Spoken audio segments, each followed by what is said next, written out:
Should we always start off with a smile or a song? No, a request for money. Oh, wrong show. Picking back up the certain perspective where we were last time, that the mind can operate in three modes. That it can worry, it can complain, or it can think. And as you recall, we talked about what might be hidden and inferred by think, since it's an ordinary word. But before we move on a little bit further, take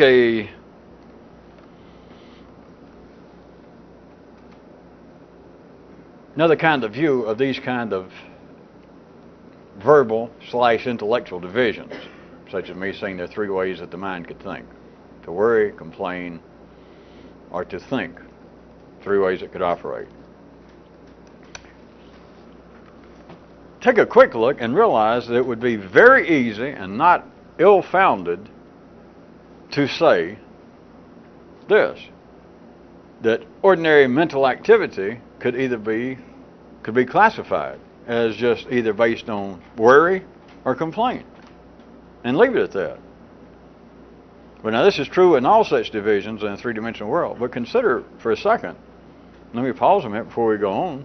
You hadn't lost yourself or a place, but just consider that taking this kind of verbal description, just playing with it for a minute, rather than saying that it's three, we could say it's two, and if you think about it a second,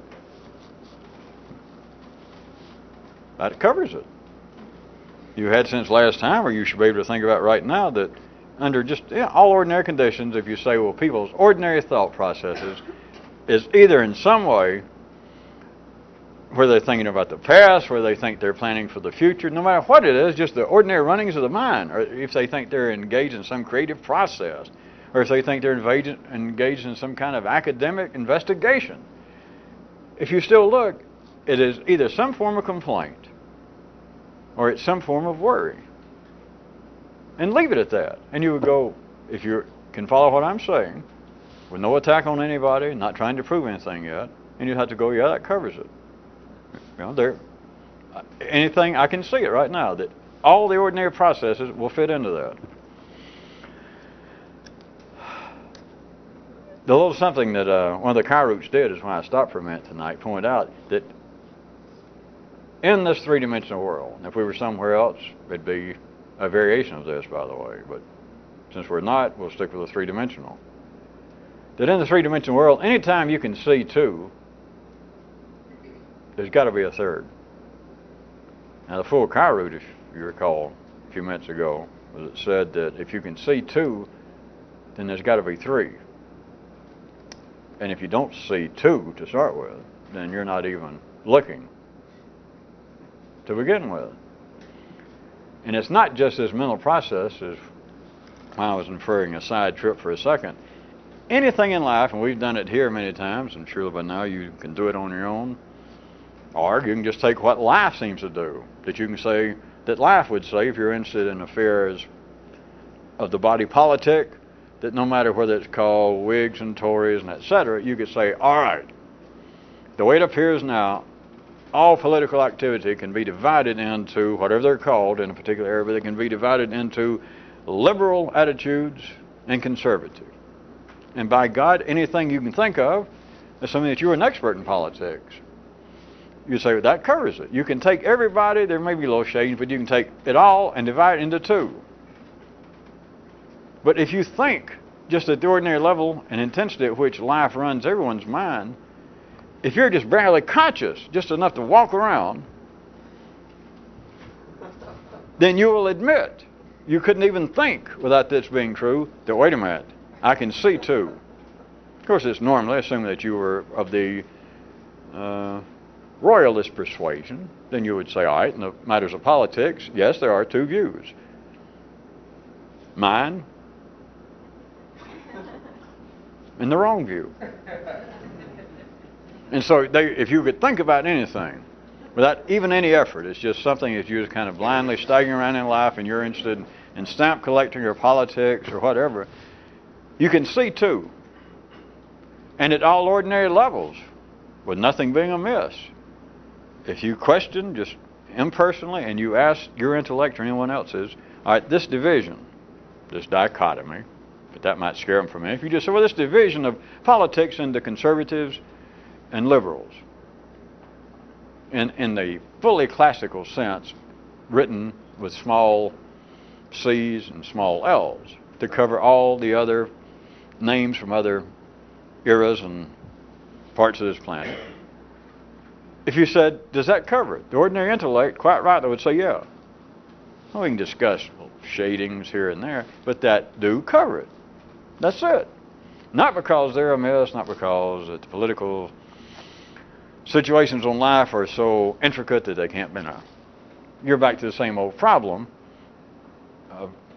Verbally right quick is like what's true and what's false, or what's good or what's evil. But what you're dealing with is polarized energy in a three-dimensional world. What you're dealing with is the mind cannot operate without half of it being inoperable. Remember that half of what you know, your brain does not simply know what you know. Your brain, 50% knows what it knows. The other 50% is what it doesn't know. Your brain doesn't simply think 100% of the time. It does, but it doesn't think 100% of the time. It thinks 50% of the time. And 50% of the time, or 50% of the energy, is taken up with what it doesn't think. That's whatever you're thinking of, you don't need to look for a synonym because you've already got an anonym. It's there. It's the nature of polarized energy. So whatever you're thinking, whenever you say, well, crudely again, whenever a person says or their mind says, yes, the correct attitude in life, politically speaking, is one of being a liberal, you are simultaneously, of course, saying it's not to be a conservative. Anytime there's two, which is a little time out to remind you that if it exists in a three-dimensional world, there are two sides. There are two. Every time there's two. But if there's two, there has to be three.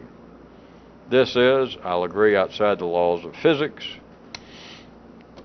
but it is an absolute basic law of the operations of the human nervous system at the thinking level.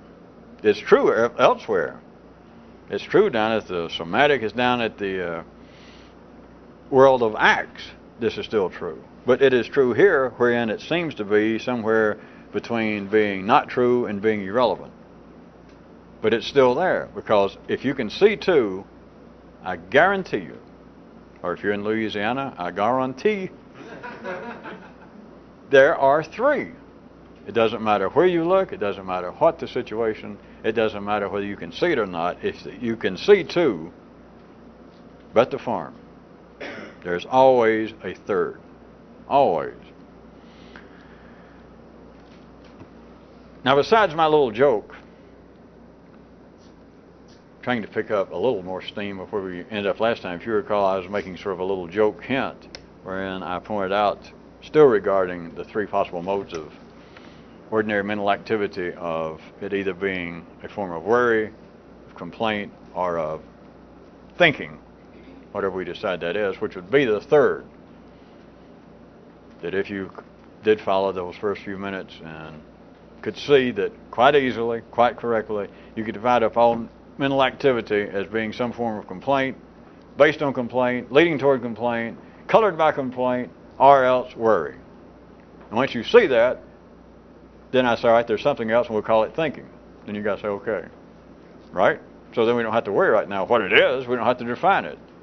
Because the first two are plain, are self-evident. There they are. And it seems to cover it. But if I insist, just for the sake of conversation, that there's a third, then we'll call that think. And right now you can leave it sort of a blank, a mystery, because it's not one of the first two. Now, if you recall, I was pointing out along those lines with a little joke hint that staring, both externally and otherwise, is a distinct advantage in accomplishing one of the first two modes, that is, of worrying or complaint. And some of you chuckle like, well, boy, there's some kind of tortured sense of humor again, or at least a way of putting it. And of course it was sort of a joke. But beyond that, very specifically, let us make note of the fact that besides the sort of inverted, abstruse intent of saying that staring, both internally and otherwise, can certainly offer distinct advantages to a person attempting to execute one of the first two modes. Looked at from, of course, another way, is say the revolutionist, somebody attempting to think outside the normal necessary limits, should always be, first let's take externally, should always be looking around. Should be looking around for any or no particular reason. Just looking.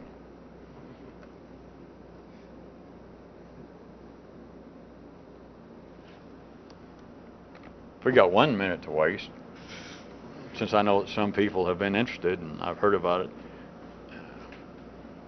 the last decade or so of the interest in the Eastern martial arts, not just physically, but supposedly their intellectual, spiritual components about being alert, taking up some kind of discipline, and maybe dancing or doing something with yourself, but also once you're out on the street,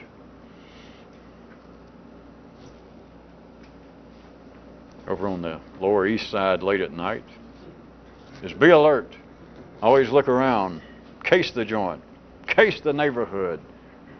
Be aware in sort of a martial way of your environment. To be prepared. May I suggest that that is no problem. Nice hobby. It's probably a nice hobby to protect yourself if somebody jumps at you with a tire iron. But may I suggest that that is, again, a kind of watered down, crude version of the nervous system's need, just beyond where it seems to be, of looking around. And this kind of activity, and not just on the basis of physical defense. I'm aware that people believe that there's possible other depths to that, but they're trying to say that, all right, if you're going to learn Qing Do or whatever it is, that it's not just this, it's that mentally you're supposed to be alert, and you're supposed to, I don't know their particular description, but I'm sure it falls somewhere, that they say that a Qing Doist should be more alert than other people. Whether you are down on 45th Street late at night, or whether you're just walking into a new room or just walking down the street, that you should be alert. That is the spiritual heritage of us Qing Doists. It is based on validity. The validity is, I am saying, that, remember, there's external and otherwise staring. And first off, someone attempting to do something extraordinary internally, we're not talking about now some kind of self-defense or some exercise, but to do something extraordinary here, you got to deal with two forms of staring that the nervous system is ordinarily confined to, and is comfortable with, and is useful. And one of them is externally. And so that's why I'm saying now not to be a Qing Doist or not to be anything. That just for no reason, or, take your choice, any reason, that you should be looking around. For any or no reason. Remember, not to be a Qing Doist or a Do Qingist, or not to not be one. It doesn't matter. It's just simply that you should be fighting the natural urge to stare. Which you can get through life staring, as most of you know by now. Physically, literally. You can get through life just almost staring.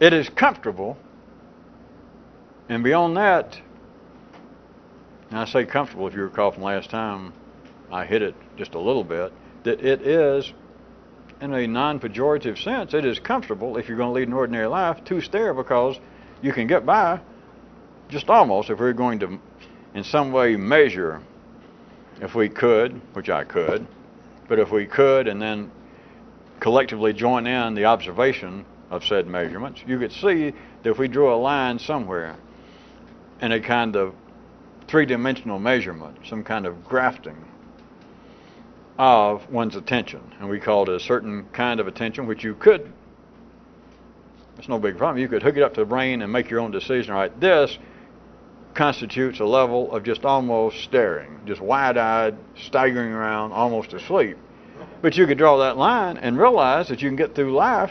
It's not that you necessarily stay in that particular condition or on one side of the line, let's say what I'm calling the staring side. You might not stay on it every minute of 12 hours a day when you're awake, but you could find out that you could stay there by God, let's say collectively, 11 hours out of the day, that you're just sort of like this. It's no problem. You should be aware of the fact. You can walk down the street, you can drive your car, you can do all sorts of things. You can live your life almost staring.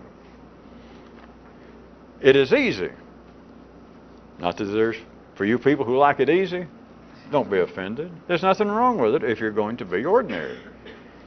But you should be fighting the urge, and that's not the end of it, of course. If it were, we would be Tao Chingas or whatever I called them. Because then you would just have to engage in something that would make you always look around. And you can either go try and study something and wear a little uniform, or you can take the older approach where you don't have to actually go out and buy a uniform and vow and do all that. You try to take the religious thing of wearing a hair shirt, which is the same thing. It's trying to remind you that, wow, I'm supposed to be reminded of something. What? If you're a Tao Chingas, I'm supposed to be reminded to watch out that I might be attacked. If you're wearing a hair shirt, what was I supposed to remember? Oh, the God's got it in for me, or I'm a bad person. The last part is of no consequence from a more complex view. All it is to try and stop people from staring around. It's like life.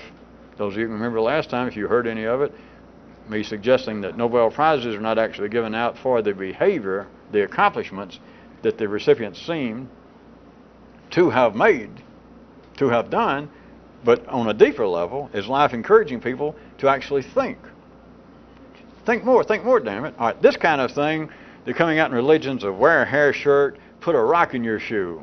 So that every time you walk, you'll think, God suffers for us, or I'm suffering, or the hair shirt thing, or I should always be alert because they're evil people, they're muggers behind every building. You understand? It's all the same thing, although it doesn't seem to be. Because the martial art could say, well, this has nothing to do with religion. That's not true or false. And religion can say, well, we have nothing to do with going out and beating up people. We're trying to defend ourselves in a spiritual warfare. May I suggest, on a deeper level, at a more complex level, all of that is, again, life, in the same way that I'm saying is through such things as Pulitzers and Nobel Prizes, is not really, or it's not just rewarding accomplishment. It is like a non-specific, non-verbal encouragement to the human nervous systems. Think more. The hair shirts, to be on alert for muggers, may I suggest. Not that you can't do that, or it might not be it could be worthwhile, it might be an interesting hobby, but at a more complex level is life trying to make people not stare as much. May I suggest that? Who's going to stop you? I don't know. I'll give him a chop. But no matter how comfortable, no matter how simultaneously life uses staring, and people stare. World leaders stare, religious leaders, academics. The Nobel Prize Committee stares. Who will we select? They stare, and then they decide. They take a vote. All right, all in favor of Dr. So-and-so. And then you quit staring, you notice that almost everybody at the table has their hand up, and you put your hand up. Then he gets a telegram, Dr. So-and-so. He goes, telegram, oh, here you are, son. And he stares, he goes, oh, hey, I won a Nobel Prize, Martha. And she's making a pie, and she goes, did I already put the milk in here? Oh, that's great, honey. It all fits in, but what I was going to say is no matter how it can be efficient, no matter how it is quite normal in the ordinary world, I was simply going to point out, so we can move on to the internal staring, was that all sensual fixations are ill-conducive to fresh thought, to fresh thinking. That's what I was going to wrap it up. But it seems obvious my tongue's not going to let me stop immediately there. But just consider the way I tried to put it to you. That any sensual fixation, it's not that it's wrong, but to be engaged in the kind of sensual with no negative connotation, but to be apparently thinking of anything. I don't care what. I'm trying to figure out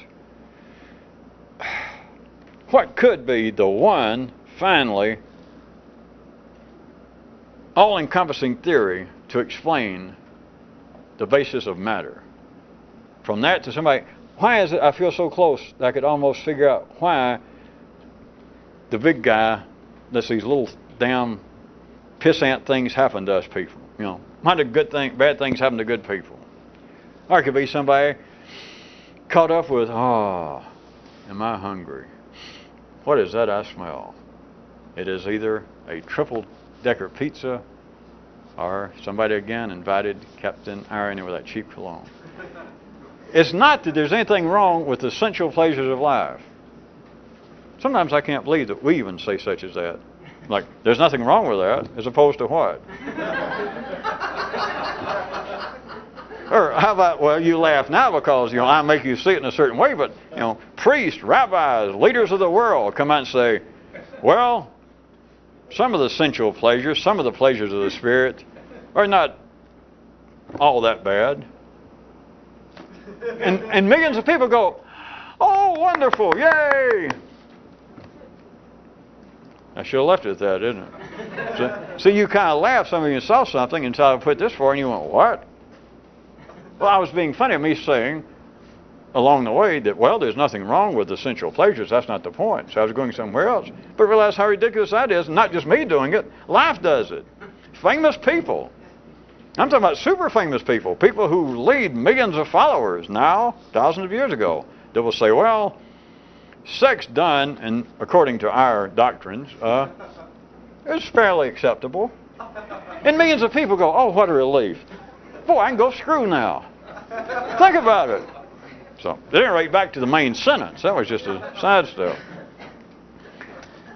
Regardless that there's nothing wrong with it, be sure and take notes. Well, thank God he said there's nothing wrong with sensual pleasure. See, that's why I keep trying to get you to see.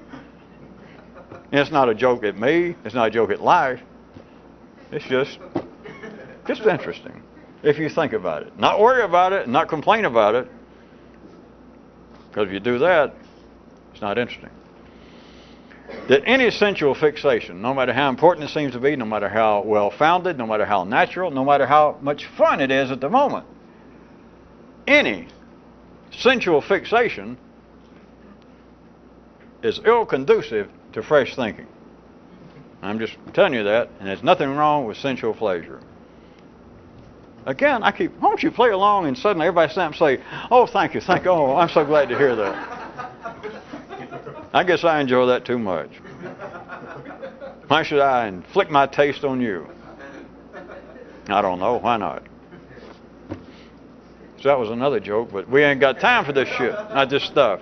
All right, away from the external staring, which I pointed out that a real revolutionist, parentheses, of course, in the parentheses, would not be going along with my earlier joke hint.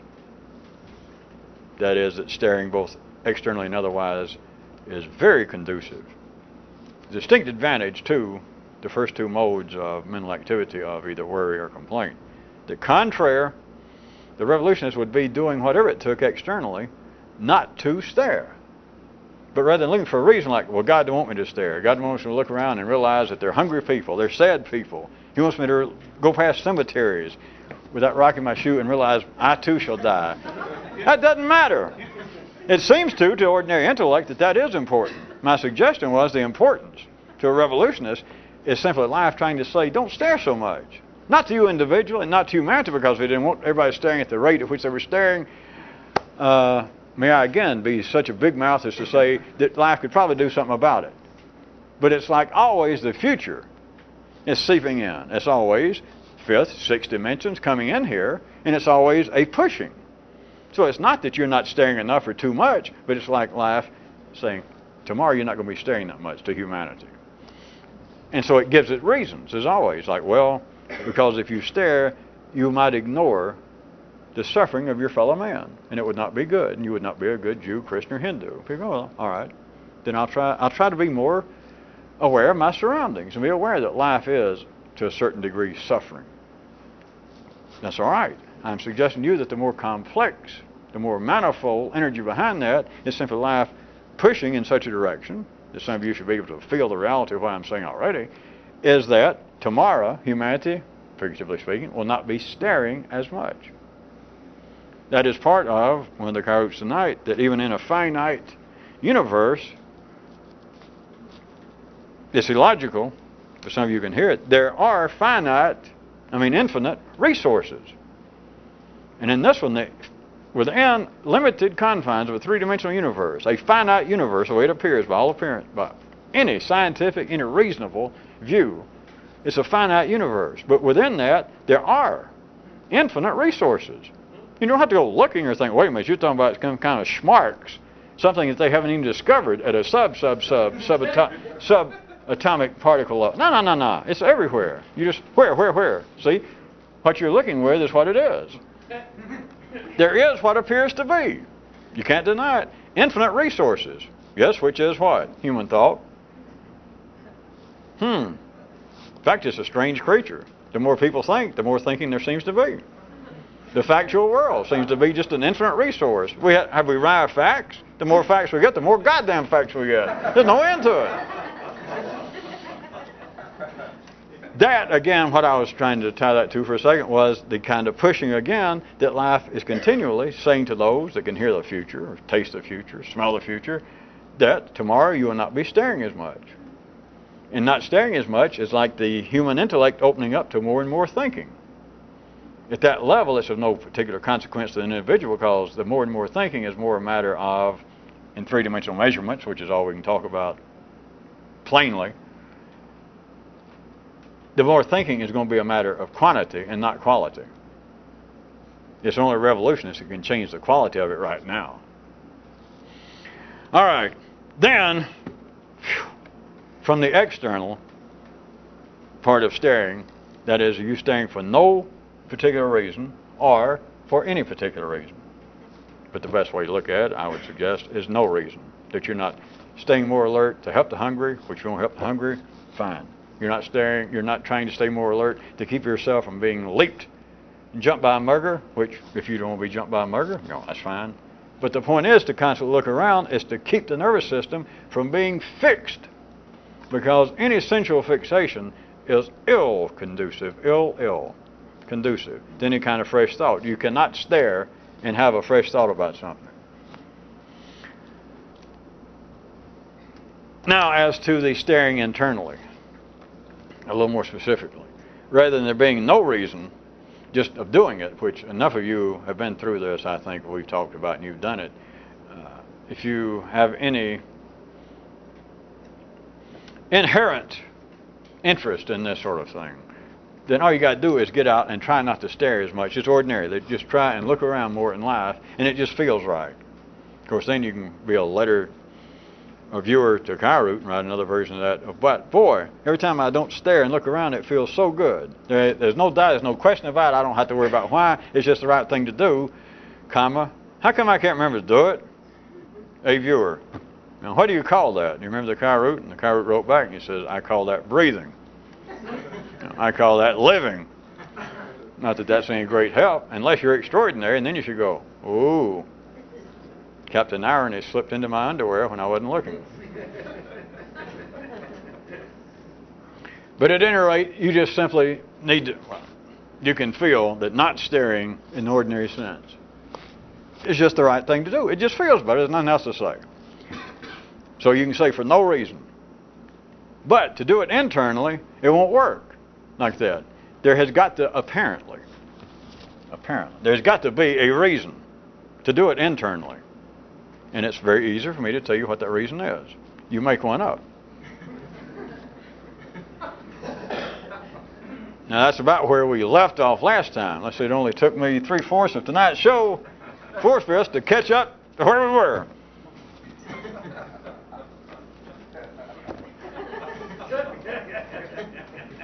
All right. Rather than to leave it where we were last time, of just that you have to make up a reason, rather than me just leave it in your lap, you got to make up your own reason, such as always asking just one more question than you have to. There's your reason. that you have got to. You can make yourself, all you got to do is remember to do so, you can make yourself not stare.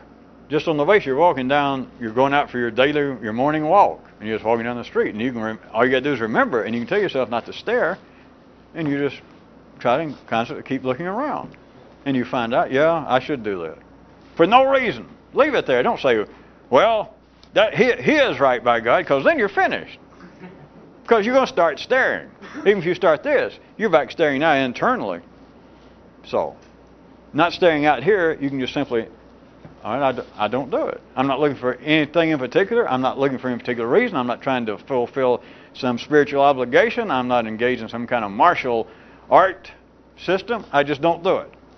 No reason. You cannot do that with intellect. Not just this, but almost anything. You got to give it a reason. And the reason to do this intellectually is you got to make it up. That was what got some of you laughing last time and again tonight. Nothing like a joke that'll play twice to the same audience.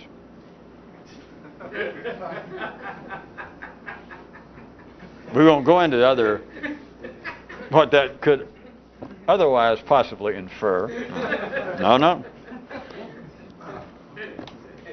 A speaker is not going to offend his own audience. No. Not a prudent speaker.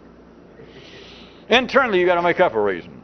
But just rather than leave it there, is when I was pointing out, the way you do that internally, I can use some other descriptions, even things we talked about, like thinking more than you have to, but just one way to specifically put your finger on it is you make your internal staring, you try and interfere with it by giving it a reason. And the reason is whatever it is that you're staring at internally, whatever it is that you're trying to think about, whatever it is that you are thinking about, is you continually ask yourself just one more question about whatever it is that you're thinking. And whatever it is that you suddenly realize, I thought, well, yes, that is true. Or yes, that is what I'll do. Or, that is what he did to me. That is what she meant. Yes. How do you know? Oh, sure, I said so-and-so. Have people ever done this to you before? Well, yeah. What'd you do last time? What difference? You understand? It is the internal, and of course you can only do it correctly if you can do it internally. It would be the true internal objective Socratic scenario of you doing that, where you're just always asking just one more question. But again, it's for no reason. None whatsoever. That's to prove I'm dumb. I don't think that was in question, was it? Or is to prove that my opinions are incorrect? We're still worried about that. It's for no reason. You just keep asking. It will stop you, but it proves to be ill conducive to staring. I don't say what it'll stop, but in the same way, if you just physically do this, it is impossible to stare, more or less. If you just physically, out walking or wherever you are, and you just physically make your head keep moving, and especially your eyes, then you can say, all right, I'll do this and stare at the same time. Now, boy, you are hard up for exercise. Well, you can't do it. You cannot physically make your eyes keep moving and stare. All right? If you continually, internally now, not externally, but in the internal staring, if you continually ask yourself one more question, whatever it is you're thinking about, it doesn't matter. If you continue to ask yourself one more question, it is like trying to stare while constantly moving your eyes. You can't do it. You see that they're mutually exclusive. You cannot continually ask yourself another question and refuse to come to any conclusion, refuse to accept it, that you've got one part of your partnership mentally that is playing a true, impartial, objective, scientific Socrates. For no reason. Not trying to prove anything. What it's trying to do is to keep you from staring.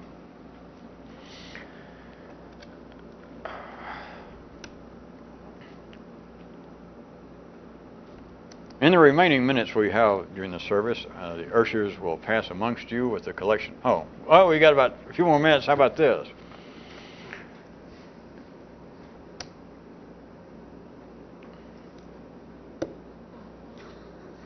I'm debating what to do in 5 minutes. We were going to talk, or I was going to tie this into barbarous leaders. But it's such a juicy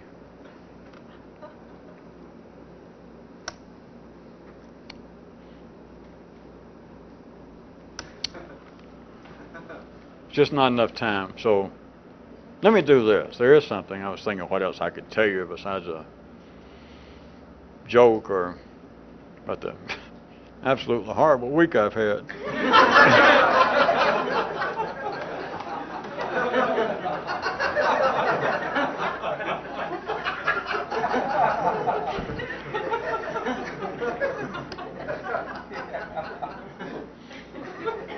Do any of you remember there was a Kyroot, I believe, the last time we were taping this program, that said that if you think that your own thoughts arise in your own brain, then you hadn't thought about it much.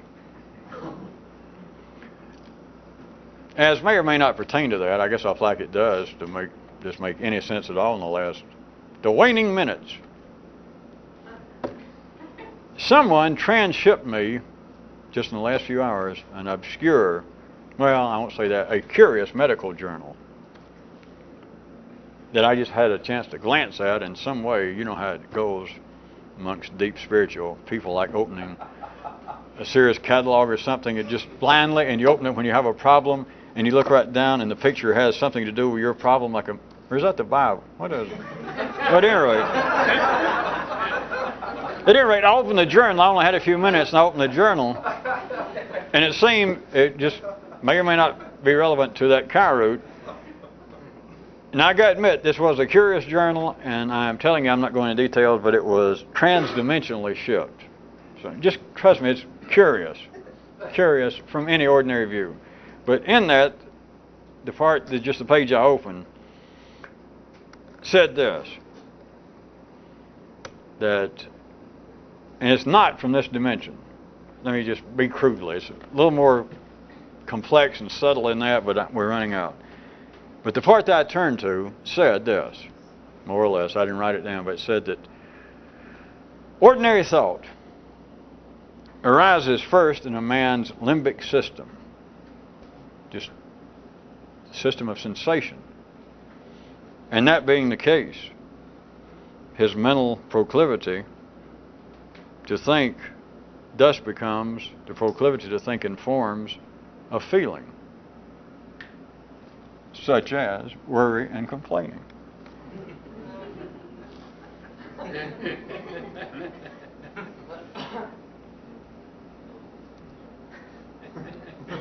You want me to repeat it? Since I can't bring it here and read it to you.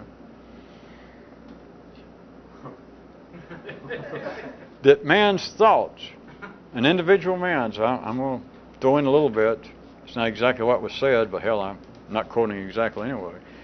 But that a man's thoughts, as opposed to arising here, which if you're just ordinary, and somebody says, where do your thoughts arise? And you say, oh, my brain. This more complex, curious journal from a more complex, curious area points out that thoughts don't start here.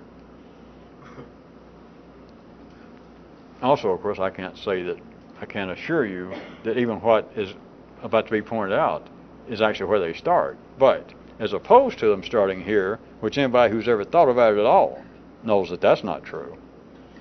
Of course, ordinary people, if you push them that far, then they just jump into, well, that's true. It's subconscious motivations. It's the spirit of God, or it's our immortality. They don't start here. And forget any kind of spooky details and theories. Insofar as speaking about one individual man, thought does not start here. To push back the curtain at all, to push back just one more question, any pertinent analyzation beyond the ordinary common wisdom, which is no common wisdom, thoughts do not start here. So to push it back just a little bit, this journal points out that as opposed to this, they start in man's limbic system in the same way that they do animals who can't think. But it is the protective, it is the kind of staring, it is the kind of running off the polarized energy, normally referred to as such things as fight or flee, all that kind of normal, healthy staring, kind of running off normal polarized energy. But that human thought does not start here within a man, just at least one more step. It starts in the limbic system, which is in charge of sensation, of feeling, and hence man's proclivity to think informs that are feeling. And I took it just that one little step further and pointed out, such as, for example, I'm now quoting me, not the journal, maybe, that it hence man's proclivity, his inclination to think in forms that are in some way in touch with, based on, related to feelings and sensations. Now I'll say that I throw in such as worry and complaint. Under those conditions, what could you expect? Fade.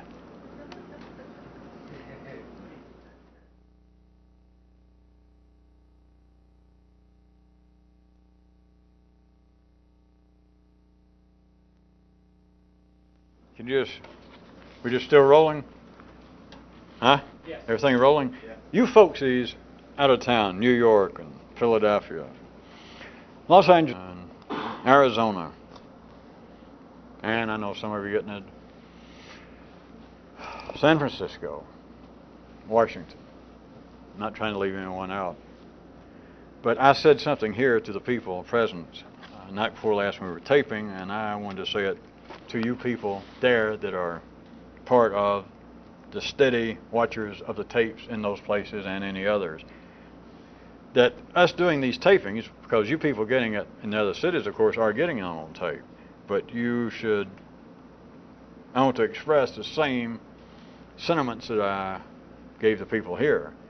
That is, although during the normal tapings, up before this epilogue, tonight for instance, I do things, I make references, and I'll periodically look at the camera, and I keep backing up and giving caveats or caveats. And I do things in a sense at times playing to, not you people out there, even in the other cities, the regular crowd, but in a sense, whoever's watching this on these TV stations. But I wanted to point out that for you people out of town, although I'm not there and I'm not traveling to those cities anymore every week, etc., this is still being done. I said this to the people here last time. It was being done for the people here in person, but it's also being done for you people who are the regular. It's up to you, but I know who you are and I see the list. But as long as if you consider that you're now a regular part and you're addicted and you're watching the tapings and wherever you are, it's for you. It's not for strangers singing on cable TV. That is not the purpose. It's not the purpose of people who may show up in your cities at the meetings. I know you have ads out inviting people to come watch them. And you should. You know that. But it's not really for them. The point of all this is for people who are serious attendees. People who are either here or you people in other cities who are here as much as possible. This is not done as some form of mass entertainment. It is not done for a general, vague, unspecific TV audience. And I just want to remind you of that. It's been a while since I went through everyone's name in every city and said, you know, hi Bill and Fred and Mary and Josephine. But I know who's out there. I get the reports, and it's still for you, even though you're out there instead of here, as opposed to you're not an add-on. It's anybody else seeing this. It's the casual attendees, or it's anybody that just sees this on TV somewhere. They're sort of the add-ons. And just because I at times, in a sense, play to them, at least periodically, and during a meeting, and I'll say something. It is not, I want you to understand that you're not the add-on. You're not the casual observer. You're not the casual participant in this. It's just the opposite. You're the serious one. Except I don't always take time to say, well, you're the serious one, or refer to you if I do anything apparently playing on showbiz and being dramatic. It is for the general audience, the casual, the unspecific audience that might show up and see this sometime, somewhere. But remember, contraire. It's just the opposite. Was that plain enough? Yes, it should be to you serious people, right? Look serious. Yeah.